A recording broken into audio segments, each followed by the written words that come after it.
अथ पंचमो पंचदशो अध्याय 15वां अध्याय। श्री कृष्ण उवाच उधर्व मूलमध अस्वस्थथम प्राह मनुर प्राहुरवयेयम् छंदासि यस्य पर्णानि यस्तम वेद स वेदविद अधश्चर्वो प्रास्तासा शाखा गुण प्रवृद्धा विषय प्रवाला अधस्य चय मूल्यानुसंततानि कर्मानुबंधनी मनुष्य लोके न रूपम असेहे तथो लभन्ते नान्तो न चादीर्न च संप्रतिष्ठा अस्वस्थ मेनम विरूढ़ मूलम शस्त्र संगेन दृढ़ेन चित्वा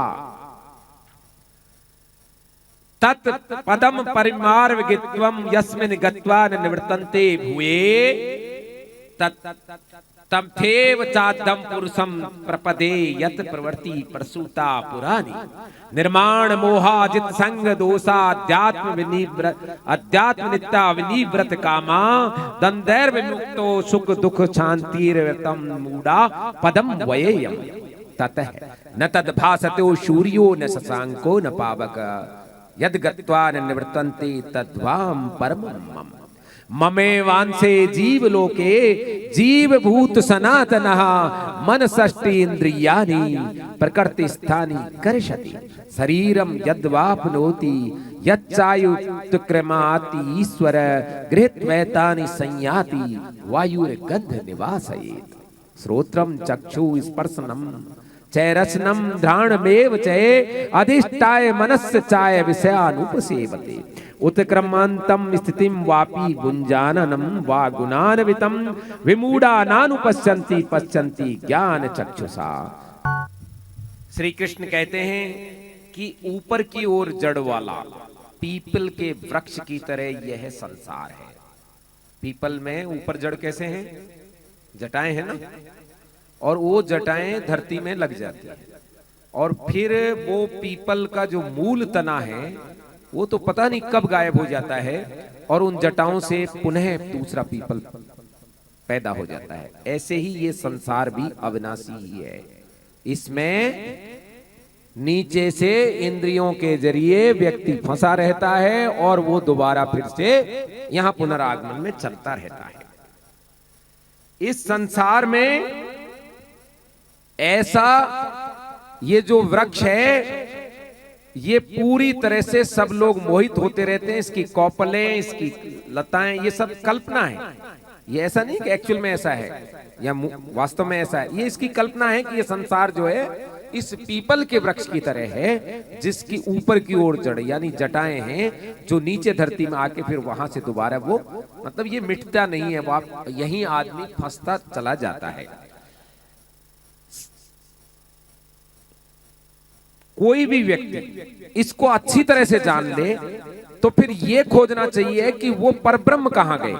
संसार तो यही है लेकिन वो परब्रह्म कहां गए उन्हें खोजना चाहिए और परब्रह्म के प्रति ही व्यक्ति को जो भी काम करना है वो परब्रह्म के लिए ही करना चाहिए। सम्मान की अभिलाषा मोह रहित और अभिलाषा दोष को जीतने वाला सदा अध्यात्म में रहने वाला। सम्मान की अभिलाषा नहीं करनी चाहिए कि मेरा कोई जरूर सम्मान करे और किसी भी चीज में अभिलाषा नहीं करनी चाहिए। दोष को जीत लेना चाहिए और अध्यात्म में स्थिर। अध्यात्म क्या है? स्वभाव के अनुसार कार्य करना ही अध्यात्म है। उसमें स्थित रहने वाला व्यक्ति उस अविनाशी पद को प्राप्त होते हैं जो मेरे स्वरूप हैं। यहां न तो सूर्य प्रकाश देता है, न चंद्रमा है, न अग्नि है। यहां पर केवल सत्व का प्रकाश है। कहां पर? ऊपर ईश्वर के धाम में। वहां पर सूर्य चंद्रमा नहीं है और ना कोई अग्नि है, वहां केवल सत्य का ही प्रकाश है। जीव लोग संसार में जो प्राण बना हुआ है, प्राण वास्तव में मेरा ही स्वरूप है जो सनातन है, कभी भी मरता नहीं है और प्रकृति में स्थित रहता है। इंद्रियों से इंद्रियों को आकर्षित करता है, इंद्रियों को अपनी ओर आकर्षित करता है। वायु जैसे गंध के स्थान से जैसे गंध को ग्रहण करके चला जाता है, जैसे यहां गंध फैल रही है वायु उसको लेके चला जाता है, ऐसे ही प्राण इंद्रियों के विकारों को लेके चला जाता है। आंख से ही देखता है प्राण, इन्हीं कानों से सुनता है, इसी मुंह से बोलता है, लेकिन जब प्राण चला जाता है तो ये कान भी यहीं रहता है, ये नाक भी यहीं है, ये आंख भी यहीं है, और ये शरीर भी यहीं है, ये पैर भी यहीं है, ये हाथ भी यहीं है, ये मुंह भी यहीं है। लेकिन वो शरीर बोलता नहीं है। वो जब तक बोलेगा जब तक कि ये प्राण का प्रकाश उस शरीर में रहेगा। त्याग करते हुए, स्थित रहते हुए, वह तीनों गुणों से युक्त भोगते हुए को भी मोह युक्त जन नहीं देखते। इस प्राण को जो मोह में पड़े रहते हैं वो देख नहीं पाते, और ज्ञान नेत्रों वाले ही केवल इसको देख सकते हैं। प्रयत्नशील योगी जन अपने में स्थित इस प्राण को देखते हैं, और अपने आप का निर्माण न करने वाले असावधान पुरुष यत्न करते हुए भी इसे कभी देख नहीं पाते। जो असावधान होते हैं, सावधानी पूर्वक ही इसको लोग देख सकते हैं, असावधान इसे कभी नहीं देख पाते यत्न करके भी। जो सूर्य में स्थित तेज अखिल जगत का प्रकाशित करता है, और जो तेज चंद्रमा में है और जो अग्नि में है, वो वास्तव में मेरा तेज है, वो उनका तेज नहीं है। जैसे शरीर में प्राण का तेज होता है ना, वैसे ही जगत की प्रत्येक चमकने वाली चीज या प्रत्येक क्रियाशील चीज के अंदर जो तेज है वो मेरा यानी ईश्वर का तेज है। इसलिए हम अग्नि से भोग लगाते हैं। अग्नि में सब ईंधन पवित्र हो जाता है, उसमें डालते ही सब खत्म। अग्नि से ही हम संस्कार करते हैं सबका। ये इसीलिए अग्नि संस्कार की हमारे यहाँ परंपरा है, क्योंकि हम मानते हैं, और गीता भी कह रही है, भगवान श्री कृष्ण कह रहे हैं कि अग्नि में भी तेज मेरा ही है, सूर्य में भी मेरा ही है, और चंद्रमा में भी प्रकाश मेरा ही है। मैं सब प्राणियों के शरीर का आश्रय वैश्वानर में ही हूं। उनके भोजन को, चारों प्रकार के जो खाद्य पदार्थ हैं उनको भी मैं ही पचाता हूं। चार प्रकार के कौन कौन से खाद्य पदार्थ हैं? एक तो होता है जिसको हम भक्ष कहते हैं, जो चबाकर खाते हैं जिसे। एक होता है जिसे चूसते हैं, वो चोष होता है। और एक होता है जो अवलेह होता है जिसे हम चाटते हैं। और एक होता है पेय, जिसको हम पीते हैं। इन चार चीजों को जब डाला जाता है या परोसा जाता है थाली में, तब ये भोजन होता है। कौन कौन सा? चबाकर खाने वाला, जैसे रोटी है, चावल है, सब्जी है। और दूसरा पीने वाला, जैसे दही है, छाछ है, दूध है, या और कोई भी रस युक्त जो हम पीते हैं। तीसरा है चाटते हैं हम, जैसे चटनी है या और कोई इस तरह की चीज है जो चाटने वाली होती है, जिसको अवलेह कहते हैं। और एक है चोष, जिसको चूसते हैं, जैसे कि अचार, आम, ऐसे कई फल हैं जिनको हम चूसते हैं। ये चारों चीज जिसमें बनती हैं वो भोजन कहलाता है। आजकल अपन कहते हैं भोजन कर लो, और उसमें क्या होता है? रोटी और सब्जी। वो तो भोजन कहाँ है? वो तो भक्ष, चबाकर खाने की चीज है। ये चार प्रकार के भोजन को मैं ही पचाता हूं, ऐसा श्री कृष्ण कहते हैं। और आगे कहते हैं कि और मैं सबके हृदय में स्थित हूं। मुझ में स्मरण शक्ति, ज्ञान और लुप्त हो जाना, अर्थात ज्ञान द्वारा तत्व का अनुभव कर लेने के बाद उस श्रुत और पठित ज्ञान की विस्मृति हो जाना, और सब वेदों द्वारा मैं ही केवल एक जानने योग्य हूं, और अंत करने वाला आदि दैविक ज्ञान को समाप्त करके आध्यात्म ज्ञान को विकसित करने वाला भी मैं ही हूं, और वेदों को जानने वाला भी पूर्ण रूप से जानने वाला केवल मैं ही हूं, और कोई नहीं जानता। संसार में परिवर्तनशील और अपरिवर्तनशील दो पुरुष हैं। एक तो जो परिवर्तित हो जाता है वो, और एक अपरिवर्तित होता है। इनमें परिवर्तनशील तो सब प्राणी हैं, हम सब जो हैं भाई, हम तो मिटते ही है ना, रोज कोई न कोई तो काम होता है ना। हमको लगता है कि हम जैसे कल थे वैसे आज हैं, लेकिन नहीं है। यदि ऐसे होते तो अगले दिन दाढ़ी क्यों बना रहे? बाल बढ़ गए ना, कल नहीं थे आज हैं। तो रोजाना बदलता है, लेकिन हम चूंकि देखते हैं और परिवर्तन थोड़ा सूक्ष्म होता है, इसलिए नजर नहीं आता। हम गंगा जी जाते हैं, गंगा मातोक जो जल हम पहले गए थे वो अब थोड़ी है, वहां कब का समुद्र में चला गया। लेकिन वहां जाकर हमें एहसास होता है कि ये वही जगह है जहां हम आए थे, ये वही जल है जहां पहले हम आए थे। वो जल तो कब का समुद्र में चला गया। ऐसे ही वो जो कल हम जब खड़े थे वो उसमें और आज में बहुत परिवर्तन है, लेकिन वो इतना सूक्ष्म है हमको नजर नहीं आता। लेकिन परमात्मा में, ब्रह्म में कोई परिवर्तन नहीं होता, वो जैसा है वैसा ही वैसा रहता है। दो हैं, एक परिवर्तनशील और एक अपरिवर्तनशील। परिवर्तनशील हम सब प्राणी हैं, सारे जीवधारी हैं, और अपरिवर्तनशील केवल मात्र वो परम परमेश्वर परमात्मा है। किंतु उत्तम पुरुष अन्य है जो तीनों लोकों में प्रविष्ट होकर भरण पोषण करता है, उसे अविनाशी, स्वामी और परमात्मा इस तरह कहा गया है। जो तीनों लोकों में भरण पोषण करता है उसे परमात्मा कहते हैं, स्वामी कहते हैं, इस तरह कहा जाता है। और वो भी अपरिवर्तनशील मेरी तरह है, जिससे कि मैं परिवर्तनशील जड़ जगत और शरीर में पृथक हूं। मैं शरीर से पृथक हूं, संसार से भी पृथक हूं, और अपरिवर्तनशील आत्मा के प्राण से भी मैं उत्तम हूं। ये जो तुम्हारे अंदर आत्मा है ये तो रूप है मेरा, और प्राण है वो भी मेरा सनातन रूप है, लेकिन मैं इनसे परे और इनसे सूक्ष्म हूं। ब्रह्म इससे भी ऊपर है। हे अर्जुन, जो मोह रहित पुरुष मुझ पुरुषोत्तम को जानते हैं, यानी मैं इनसे ऊपर होकर, आत्मा और प्राण से भी ऊपर, संसार से भी ऊपर, और सबका भरण पोषण करने वाले से भी ऊपर। सबका भरण पोषण कौन करता है? विष्णु। विष्णु जी करते ना। उत्पत्ति कौन करते? ब्रह्मा जी। संहार कौन करते? शिव जी, महेश, शंकर जी। इन तीनों से परे। अब समझ बैठ गया कि कृष्ण और राम ऐसे ही होते हैं। वो परम ब्रह्म है, किसी के अवतार नहीं है। ये गीता क्या? इस गीता में एक भी बार आया क्या कि कृष्ण भगवान ने कहा हो मैं विष्णु का अवतार हूं? नहीं कहा ना। ईश्वर ब्रह्म जो है वो कोई अवतार नहीं, वो तो सीधा सीधा ही खड़ा रहता सामने। वैसे देखा जाए तो हम सभी अवतार हैं ईश्वर के, टूटे फूटे हम सब ईश्वर के ही रूप हैं, कण कण में व्याप्त है ईश्वर।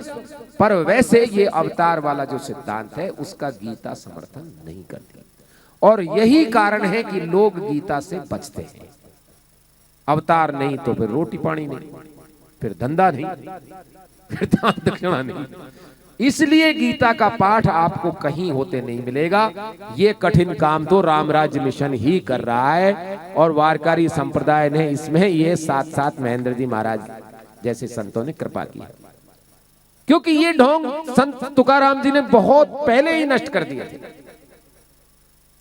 लोग कहते थे ये वाला नाम लो, ये वाला लो, उन्होंने विठल विठल शुरू कर दिया, और वही आज विठल के रूप में पूजनीय हो गए। ऐसे संत ज्ञानेश्वर जी महाराज और संत तुकाराम जी, मीराबाई सह शरीर समा गई, असंभव काम को संभव कर दिया। ऐसी हमारी संत परंपरा है। इस परंपरा को छोड़कर यदि हम अवतारवाद के सिद्धांत में पड़ जाएंगे तो गीता पे तो नजदीक नहीं जाओगे। गीता का ये 15वां अध्याय पूरा हो रहा है, अभी तक अवतार बोला इसमें कभी कृष्ण? उन्होंने कहा अवतार नहीं, मैं खुद ही हूं। जब जब धर्म की हानि होती है मैं ही खड़ा हो जाता हूं आके, किसी के भी मस्तिष्क में चढ़ जाता हूं मैं, और तुम भी मेरे रूप हो। बार बार कहा है ना, सारा जगत मेरा रूप है। कण कण में जो मेरा रूप देखता है वही यथार्थ देखता है। इसलिए हे अर्जुन, हे निष्पाप अर्जुन, मेरे द्वारा यह अत्यंत गूढ़ रहस्य आज तुझे बताया गया है, और इसे जानकर, भली भांति समझकर बुद्धिमान पुरुष कृतार्थ हो जाता है। अब मैं एक प्रश्न आपसे पूछना चाहता हूं, इससे पहले ये वाला ज्ञान कहीं किसी को मिला हो तो हाथ खड़ा करे भाई। कहीं सुना हो किसी ने, किसी कथा में ये चीज किसी ने सुनी? तो फिर इस गीता को छिपा क्यों रखा है लोगों ने? क्यों इसको सामने नहीं आने देना चाहते? क्योंकि ये गीता सबको बराबर कर देगी। भगवान ने किसी को छोटा बड़ा तो छोड़ा ही नहीं, सब बराबर। गाय में, कुत्ते में, हाथी में, वेद विज्ञ ब्राह्मण और चांडाल में, सब में बराबर देख अर्जुन, तभी जाके तू क्षत्रिय है, तभी राजा है, नहीं तो तुझे राज करने का अधिकार नहीं है। बोलिए वासुदेव श्री कृष्ण की। अभी 16वां अध्याय है जो बहुत छोटा है, और केवल भोजन के बारे में और श्रद्धा के बारे में है कि हमको कैसा भोजन करना चाहिए। कृष्ण भगवान ने क्या किया, एक चीज जो पिछले अध्याय में आई उसको फिर आगे के अध्याय में उन्होंने बताया है। अभी इसमें आ गया था ना भोजन 4 प्रकार का, अब इसको अगले अध्याय में 16वें में वो बताने।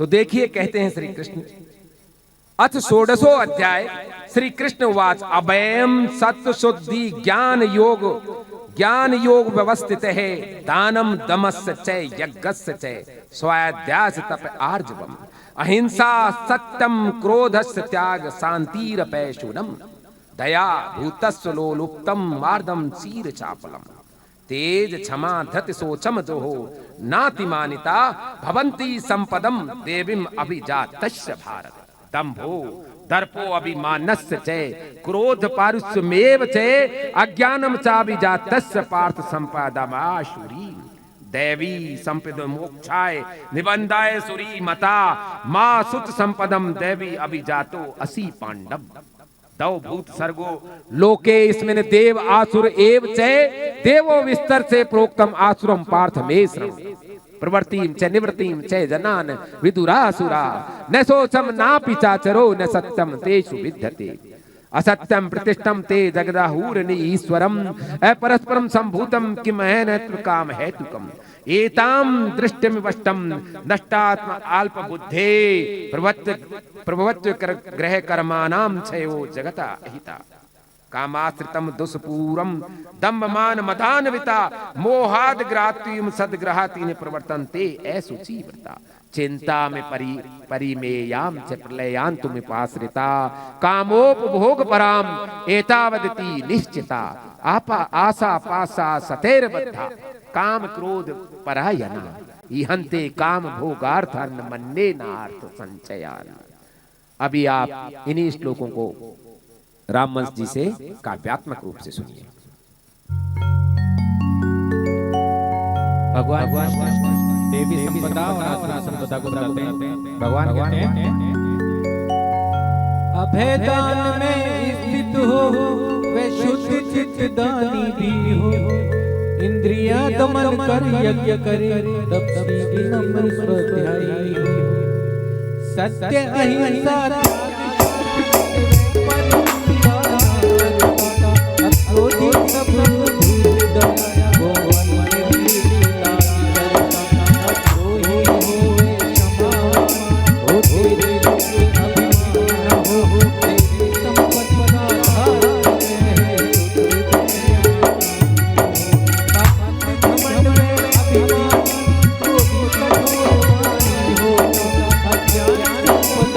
Guru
हरे कृष्ण बोल, कृष्ण कृष्ण बोल प्यारे, हरे कृष्ण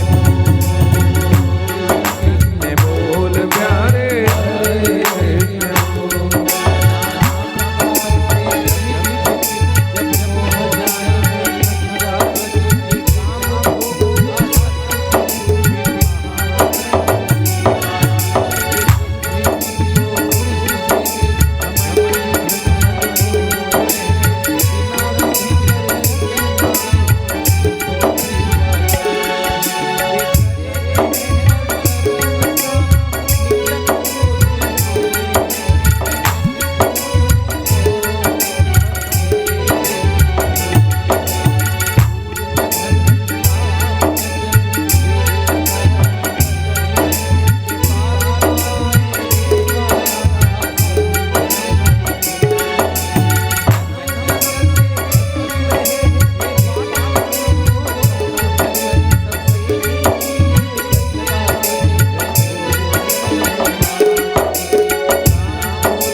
भय का अभाव, सत्व की पूर्ण शुद्धि अर्थात सतो गुण में ज्ञान के प्रदर्शन का और सुख की अभिलाषा छिपी रहती है, उसका भी त्याग कर दो, उसका भी अभाव हो जाना। ज्ञान योग में दृढ़ स्थित और दान व इंद्रिय दमन, यज्ञ, नित्य अध्ययन, मनन और स्वाध्याय, तप, अहिंसा, सत्य, क्रोध न करना, फल की इच्छा और दुर्गुणों से को त्यागना, चित्त में स्थिरता, चित्त में चंचलता का अभाव, पराये छिद्रों को प्रकट नहीं करना। पराये छिद्रों को प्रकट करने का मतलब है दूसरे की बुराई नहीं करना, परनिंदा नहीं करना, और प्राणियों पर दया, लोभ का न होना, मृदुता, लज्जा, चपलता का अभाव, तेज, क्षमा, धैर्य, पवित्रता, घात न करने की भावना का अभाव। घात करने की भावना का अभाव मतलब किसी का घात नहीं करना, सम्मान की अभिलाषा को त्यागना और दैवी संपदा को साथ लेकर पैदा हुए पुरुषों के ये लक्षण हैं। दो तरह के लोग होते हैं, एक देवताओं जैसे और दूसरे राक्षसों जैसे, दानवों जैसे।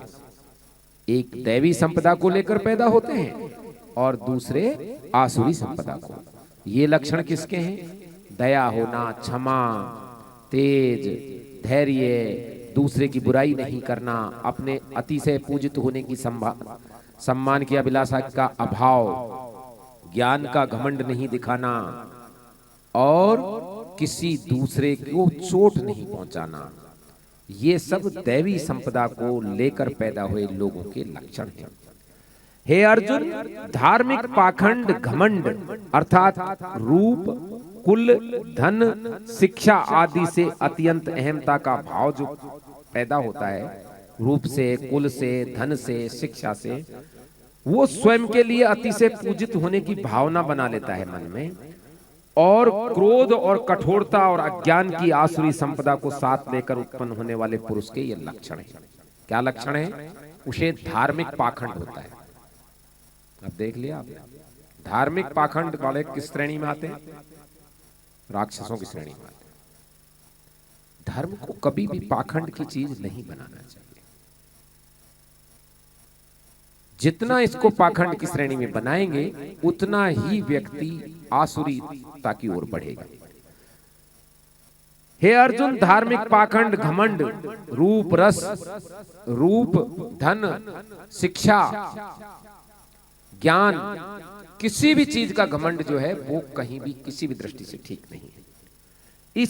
इससे अहमता पनपती है, अहमता भाव आती है कि मैं कुछ हूं, और इससे पैदा होता है कि अतिशय पूजित, कि लोग मुझे पूजें, लोग मेरा सम्मान करें। इसलिए जो अच्छे संत होते हैं वो अपने पैरों के भी हाथ नहीं लगाने देते, और महिलाओं से तो बिल्कुल भी किसी भी व्यक्ति को पैरों से हाथ नहीं लगाने देना चाहिए। नारी शक्ति तो खुद ही पूजनीय है। वो नारी केवल मात्र अपने पति और सास ससुर और पति के जो भी हैं, माता पिता हैं, दादा दादी हैं, उनके पैरों के हाथ लगा सकती है, अपने पिता के भी नहीं लगाती। और आजकल क्या रिवाज चल रहा है? आजकल सभी महिलाओं से पैर छुआ रहे हैं और अपने आप को बड़े, बहुत बड़े ज्ञानी मान के चल रहे हैं। वो ज्ञानी नहीं, वो मूर्ख है। वो सारी की सारी कमाई यहीं लुटा जाएगी। नारी तो खुद ही पूजनीय है, मातृ स्वरूप है। वो तो उसकी कृपा है कि जो आपके बच्चों को, आपको पाल पोस रही है।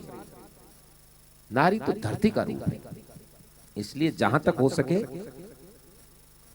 बच्चियों से, महिलाओं से, नारियों से कभी पैर नहीं छुए। हाँ ठीक है, राम राम करना है, दूर से भी तो कर सकते राम।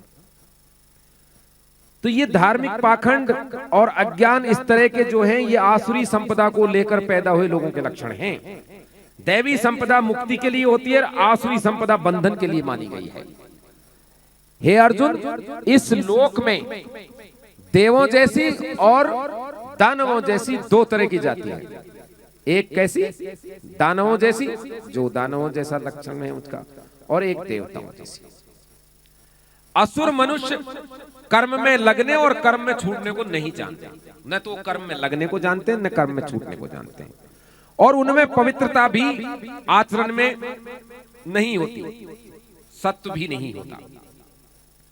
ये असुर जगत को असत्य समझते हैं, आश्रय रहित समझते हैं, ईश्वर रहित समझते हैं।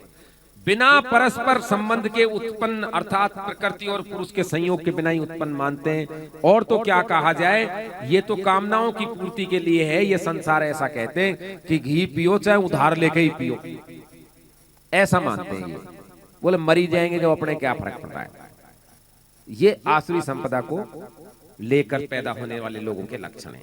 इस दृष्टि से अवलंबन करके अपने आप को नष्ट करने वाले मंद बुद्धि, दूसरों का हित करने वाले क्रूर कर्मी पुरुष जगत के नाश के लिए पैदा होते हैं। इनकी पैदा होते हैं जगत के नाश के लिए। ये दंभ, मान और मद से युक्त होते हैं और कठिनाई से पूर्ण होने वाली कामनाओं को रोज पालते हैं। जो पूरी नहीं हो सके ऐसी कामनाओं को रोज पालते हैं, और मोह के आसक्त रहकर आग्रहों को ग्रहण करके अपवित्र कर्मों को संलग्न रहते हैं। ये मृत्यु होने पर असीम चिंताओं के आश्रित रहकर कामनाओं के उपभोग में लगे रहते हैं मृत्यु तक। यही सब कुछ है, ऐसा निश्चय करने वाले सैकड़ों आशा रूपी रस्सियों से बंधे हुए कि यही है सब कुछ, बस इस संसार में ये क्या है, किसने देखा है। इस तरह की बात करते हैं, काम और क्रोध से सदैव स्थित हैं, इच्छाओं के मांग की पूर्ति के लिए अन्याय से धनोपार्जन करते हैं। मैंने आज ये पा लिया, मेरा ये मनोरथ पूरा हो गया, कल मैं ये पालूंगा, आज मैंने ये कर दिया, कल मैं ये कर दूंगा, आज मैंने इस शत्रु को मार दिया, कल उस शत्रु को मार दूंगा, आज मैं यज्ञ करूंगा, मैं दान करूंगा, मैं दान पुण्य करूंगा, मैं ऐसा कर सकता हूं, मैं वैसा कर सकता हूं। ये सब आसुरी संपदा को लेकर पैदा हुए लोगों के लक्षण हैं। ये मानते हैं कि मैं ही सबसे बड़ा धनाढ्य हूं, मैं ही कुटुंब वाला हूं, मैं ही बल वाला हूं, और सब कोई कुछ नहीं है, सब कुछ मेरे पास है, मैंने ज्ञान प्राप्त कर लिया, मैंने शिक्षा प्राप्त कर ली। और ये इनकी सबसे बड़ी, यही सबसे बड़ी भूल है, क्योंकि वे अपने आप को सम्मान योग्य समझने वाले, गति शून्य अर्थात विकास रुक जाने से वृथा अहंकार से ग्रसित रहते हैं, धन मान और मदयुक्त होकर विधि रहित नाम मात्र के यज्ञों द्वारा धार्मिक पाखंड करते हैं। ऐसे लोग देखना कभी कभी यज्ञ करते हुए भी मिलेंगे। बड़े रावण, कुंभकर्ण, मेघनाथ सभी यज्ञ कर रहे थे। एक यज्ञ तो विश्वामित्र जी कर रहे थे, जिसपे राम और लक्ष्मण धनुष बाण लेकर उस यज्ञ की रक्षा कर रहे थे, और एक यज्ञ मेघनाथ और रावण कर रहे थे निकुंभला माता के मंदिर में, और उस यज्ञ को भक्तराज हनुमान जी और लक्ष्मण जी ने जाकर विध्वंस कर दिया, क्योंकि उनका यज्ञ आसुरी संपदा और दूसरे के नाश के लिए था। और दूसरी तरफ विश्वामित्र जी के यज्ञ में दोनों भाई राक्षसों को संहार कर रहे हैं। अहंकार, बल और अभिमान, कामना और क्रोध के आश्रित हुए ईर्ष्यालु लोग अपने व दूसरे के शरीरों में स्थित मुझ आत्मा को भी ये कष्ट देते हैं। ये उग्र तप भी करते हैं दुनिया को दिखाने के लिए। उन द्वेष करने वाले, अशुभ कर्म करने वाले, निर्दयी, नीच मनुष्यों को मैं संसार में बारंबार आसुरी प्रकृति में ही गिराता हूं, अर्थात वैसे ही उनके स्वभाव वाले और हीन कर्म करने वाले परिवारों में उन्हें बार बार पैदा करता हूं। ये हे अर्जुन, मोहग्रस्त पुरुष जन्म जन्म में आसुरी प्रकृति प्राप्त करते हुए मुझे न पाकर उससे भी अधम योनि, पहले वाली से भी अधम योनि को प्राप्त करते हैं। काम, क्रोध तथा लोभ, ये तीन द्वार हैं। कौन कौन से? काम, क्रोध और लोभ, ये तीनों फाटक खुले हुए हैं। किस चीज के? नरक के द्वार है। ये आसुरी संपदा में घुसने के द्वार है, ये नाश के द्वार है, ये कष्टकर द्वार है। इन तीनों को त्याग देना चाहिए, काम, क्रोध और लोभ। हे अर्जुन, इन तीनों अंधकार के द्वारों से मुक्त हुआ मनुष्य अपने कल्याण करता है, इस कारण से परम गति को प्राप्त कर सकता है। और जो शास्त्र विधि को त्याग करके कामना से प्रेरित हुआ व्यवहार करता है, वह न तो सिद्ध है, न उसको इस लोक में फायदा होता है, न उस लोक में फायदा होता है। इसलिए तेरे लिए कर्तव्य और अकर्तव्य के निर्णय के शास्त्र ही प्रमाण है। शास्त्र यही है, गीता, और कोई शास्त्र नहीं है। कहीं कोई उठा के ले आया, साहब इस पुराण में ये लिख रहा था, उसमें ये लिख रहा था। गीता ही शास्त्र है, और ये इस शास्त्र में वर्णित कर्म ही हमारे जानने योग्य है। ओम तस्दिति श्रीमद् भगवत गीता सुपनिषत्सु ब्रह्म विद्यायाम योग शास्त्रे श्री कृष्ण अर्जुन संवादे इति 16वां अध्याय। हरिओम तत्सत। ये 16वां अध्याय पूरा हुआ।